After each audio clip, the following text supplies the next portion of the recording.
Hey YouTube, this is Southern Prepper 1. I'm going to do a very short video on pre-combat inspection. We did it in the military all the time, and the biggest thing about this is that double checked. Your men had all their equipment, and it was the leader's responsibility. If you failed as a leader to inspect your troops, when you get out in the field and you're missing a critical piece of equipment, or they're missing something to make the mission go better or keep them comfortable, like extra socks or something, it's directly your fault as a leader. Yes, the soldier has some responsibility, but as leaders you are definitely really responsible for that. So let's take that same concept of pre-combat inspection and bring it over into the prepper field. If we are in a worst case situation, it is a combat situation. We might be actively in firefights, but having your security posture at a high level, being ready to have any threat come against your retreat or subdivision or your home, be able to stop that threat, you need to have your equipment. You need to be trained, but you also have to have equipment. I'm going to show you a few things here. Basically, a pre-combat inspection is getting the guys together, or gals together, giving yourself enough time before you move out to that task to solve the problem. So if they have deficiencies, it gives you time to fix them. So you don't have your pre-combat inspection 5 minutes before you step out, because then you have no time to fix it. So give yourself enough time to fix any deficiencies. You're going to do one of these before you do anything. It might be as simple as running a patrol around your retreat. It could be as simple as going to another area to see if you can salvage anything for your group. It might be you might have to cut some fences and penetrate into some areas you haven't been there. So you're going to need equipment. Some cutters. So this would be part of your pre-combat inspection. Make a list. What would I need? Now on certain missions you're not going to need it. If you definitely know you have to cut some fences, cut some wire to get into an area, definitely that. You might be doing a mission where you're breaching a door. I'm going to do some videos. We made a bunch of these, different kinds. We made them totally for free. We got scrap metal. It's a good heavy-duty ram. That's a video all in itself. So if you knew you're going to be busting a bunch of doors down, maybe not to take on a force or a hostile force, but maybe you're trying to gain entry into some buildings to salvage things. Yeah, there's a fine line between salvaging and looting, but this is not for this video to discuss. But you're going to need equipment to do that, and that's what you get with a pre-combat inspection, making sure you have everything. There's probably other things. Probably the biggest thing is a map. If the patrol is going out, do they have proper maps? Also, do they have things on the map you don't want people to find?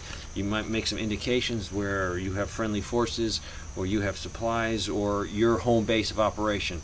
You don't want that labeled on the map, so make sure as a leader no one's taking out information that if they're caught or killed and someone goes through their personal possession, that they will gain information about your retreat. That's very important. Another thing is communication. Before you step out, you have checked every single radio. Every radio is on the frequency that it's supposed to be. You know every radio is working. You have fresh batteries in the radio. You have spare batteries with you. This is very important, the communication plan.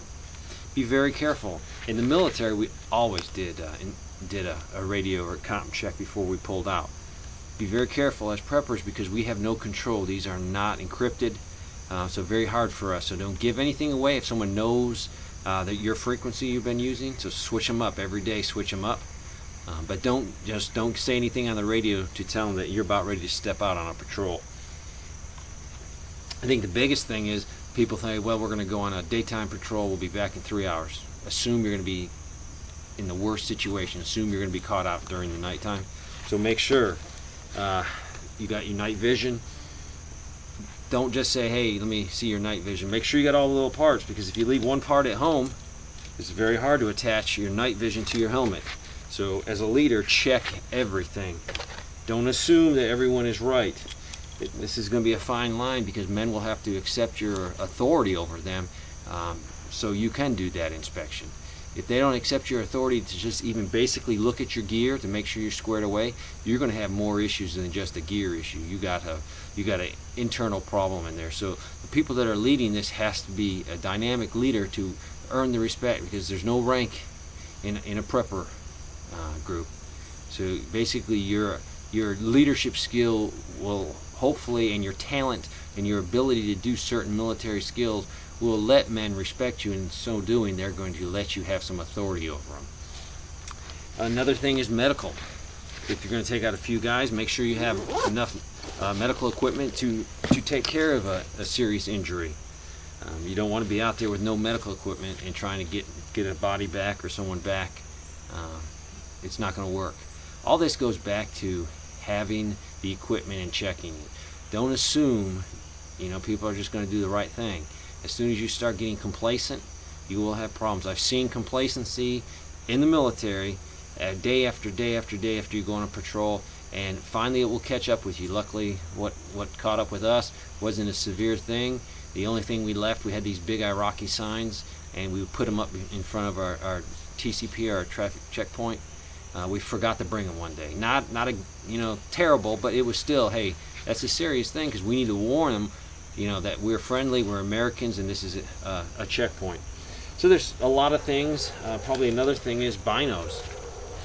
If you're going to go on a mission where you're going to be observing from a great distance, it's binos. There's a lot of things you can add on to, and if you've got a prepper group, you need to immediately start making this list. Make your pre-combat checklist. List everything there, so if you're going on a raid, you got all these materials. If you're going on a salvage mission, how about a duffel bag? A little bit about pre-combat inspection. You need to do it. Don't assume everyone has what they need before you step off. And it's the leader's responsibilities, and don't get complacent. Thanks for watching.